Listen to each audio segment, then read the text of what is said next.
We spend so much time, so much collective energy, kind of obsessed with the closed-off person, right? We're always analyzing that emotional fortress, the one who can't seem to be intimate, who seems totally incapable of showing what they really feel. Mm. And we talk endlessly about how frustrating it is trying to get them to even, acknowledge their own feelings. Right. But the sources we've been looking at for this deep dive, they point towards something else. Something counterintuitive, maybe, but frankly, no less serious. And that's the person who just cannot keep enough of themselves to themselves, the oversharer.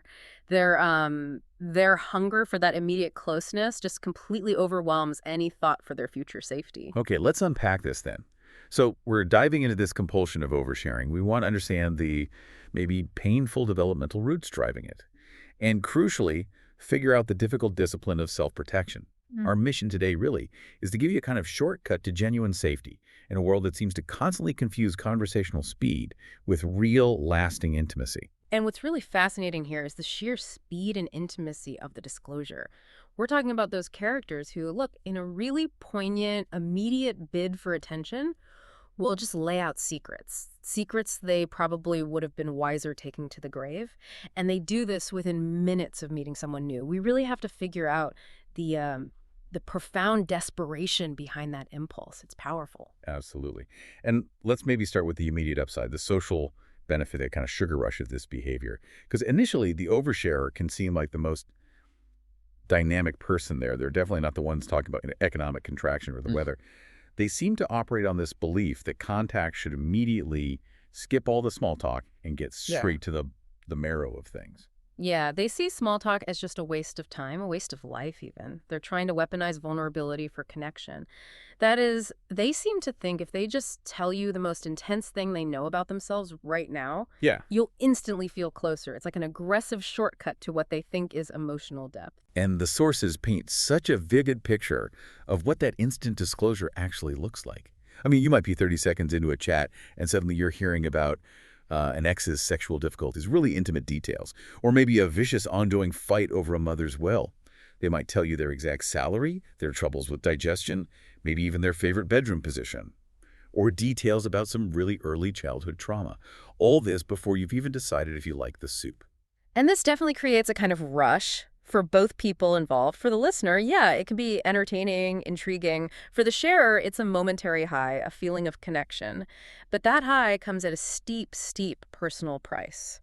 The sources describe this as a temporary social fun that quickly gives way to profound personal vulnerability. It's amazing, isn't it? The amount of risk they seem willing to take for just that split-second feeling of being seen. That entertainment is so temporary, but the emotional toll, that can last. Precisely. That fleeting pleasure is so often followed by this deep, almost shame-ridden awakening. Once the laughter or the intensity has faded, the oversharer looks back and feels, well, utterly hijacked. Like they were seized by an impulse they don't even really identify with. They've basically invited strangers into their deepest self without having the strength or maybe the awareness to put up the slightest checks on who those strangers might be. It's like leaving your most valuable things out on the curb for anyone to take. That shame you mentioned, that feels key, doesn't it? Because it suggests the behavior isn't truly aligned with who they are deep down. So what creates that gap? What's the painful developmental story going on here? Right. This is where we need to connect the dots. The underlying psychological need, it tends to boil down to maybe 3 core root experiences. And they nearly always stem from some form of childhood isolation. First, we share too much when we have simply been too lonely. That need for connection becomes desperate, an overriding, almost physical drive that just completely outweighs any need for caution. Ah, okay. So if they've been carrying this huge, heavy burden of secrecy for years and years, the minute someone shows even a slightly open face, they just dump the entire load onto them, regardless of the consequences. They mistake that immediate relief for intimacy. Exactly. And the second cause follows from that.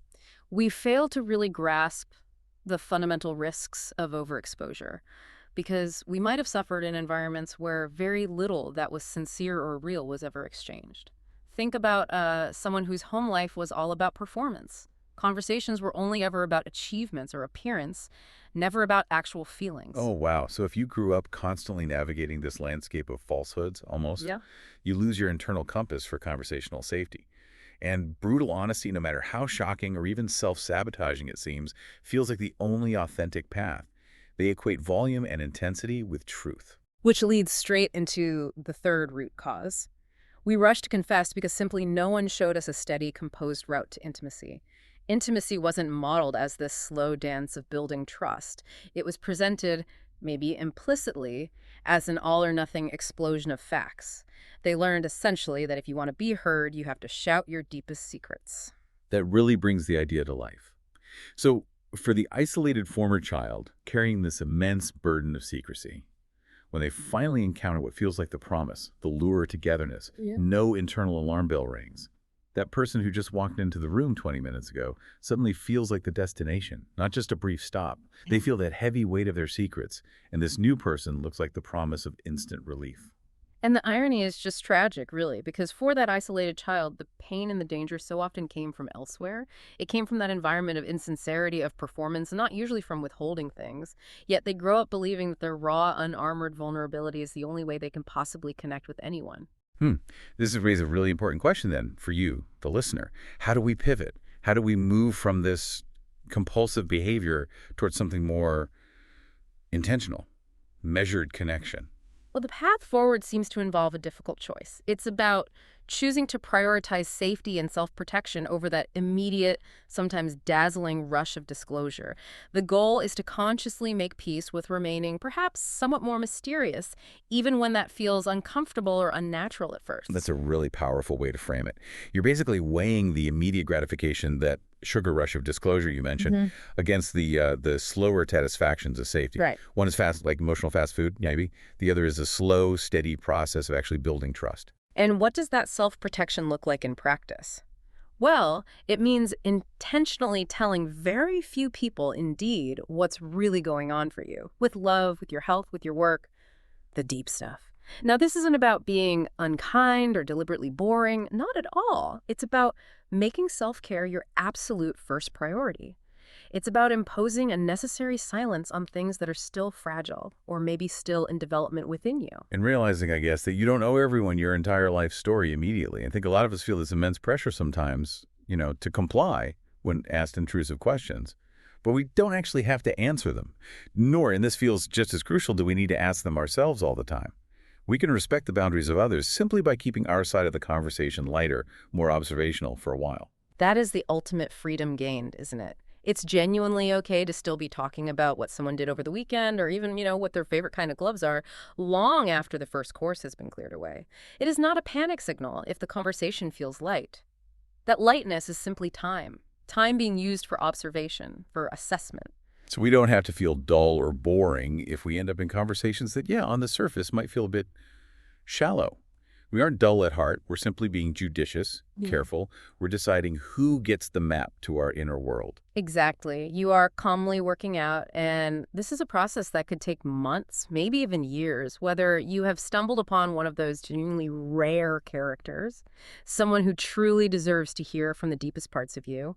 That patience, that careful waiting, it isn't cowardice, it's durable strength, it's wisdom. So what's the big takeaway here? What does this all mean for us? I think the core message is that the true measure of maturity in our social relationships isn't that immediate, almost reckless disclosure.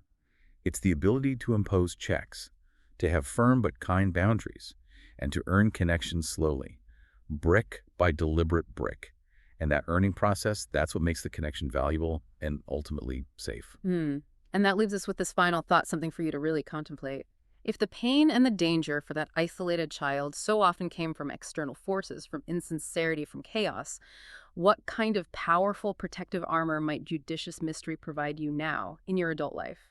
How long are you truly willing to wait, and what criteria will you use to find a character truly worthy of hearing from your deepest self?